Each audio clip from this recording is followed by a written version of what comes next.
Halo semuanya, selamat datang di podcast di.com, tempat ngobrol santai soal teknologi bareng aku Elsa Agustia yang bakal nemenin kalian ngobrol hari ini.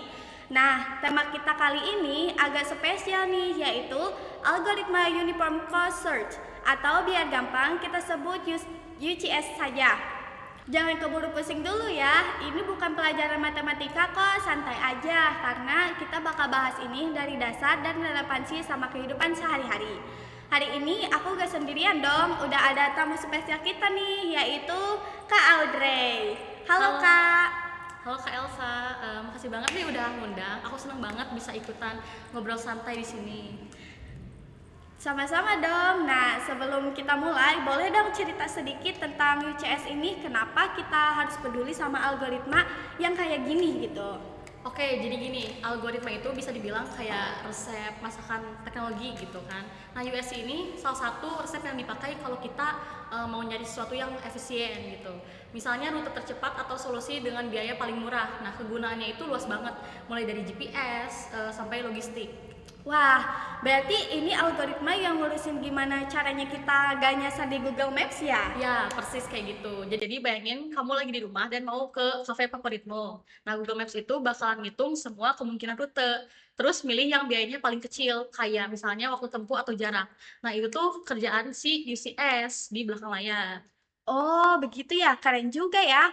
Tapi UCS ini pasti nggak cuma buat navigasi aja kan? Bisa nggak sih kasih contoh lain gitu yang lebih dekat sama kita gitu? Oke. Oke, contohnya itu kalau misalkan kamu lagi main game nih, misalkan di game RPG, karakter kamu lagi disuruh nyari jalan ke harta karun. Nah, si UCS ini dipakai buat nyari rute yang paling tercepat gitu. Tapi tanpa lewat jalan yang ada monster jahatnya. Seru kan? Wah, bener juga ya.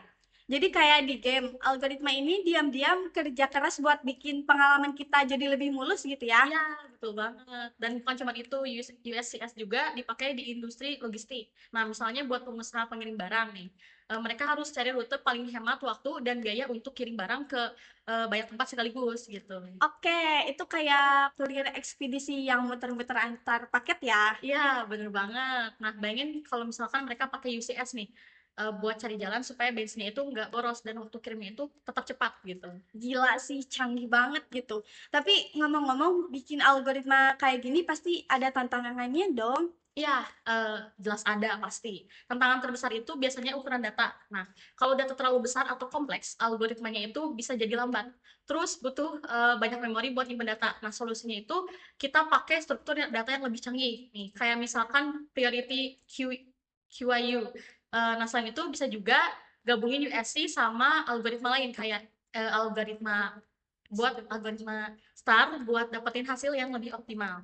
Ah, pantesan kok rasanya teknologi itu makin pintar ya Iya. dari hari ke hari gitu. Ada gak sih tips nggak buat kita, teman-teman pendengar yang pengen belajar algoritma gitu? Kayak UCS ini gitu. Oke, pasti ada dong. Yang pertama itu, jangan takut duluan sama teori. Nah, mulai dari belajar dasar-dasar kayak struktur data graph atau tree. Nah, kedua itu coba implementasikan di proyek-proyek kecil. Misalnya kayak bikin program navigasi sederhana pakai USC, dan yang terakhir itu explore banyak sumber belajar di internet kayak video, tutorial, atau kursus online. Wah, mantap banget. Jadi, buat kalian yang lagi mau belajar algoritma, ayo langsung gas praktik biar makin paham. Nah, sebelum kita tutup, boleh aku rangkum dikit nih poin-poin pentingnya. Jadi, hari ini kita belajar kalau UCS itu algoritma buat nyari jalur atau solusi paling hemat biaya.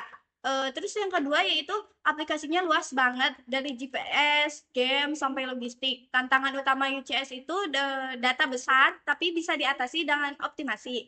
Dan yang terakhir yaitu kalau mau belajar algoritma ini mulai dari dasar dan praktik langsung biar lebih paham.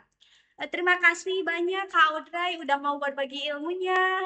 Ya, sama-sama Teh Elsa, dan semoga bermanfaat juga ya buat teman-teman yang dengerin kita podcast kita hari ini. Oke teman-teman, jangan lupa dengerin terus podcast di.com di platform kesayangan kalian. Sampai ketemu di episode selanjutnya. Tetap semangat belajar ya.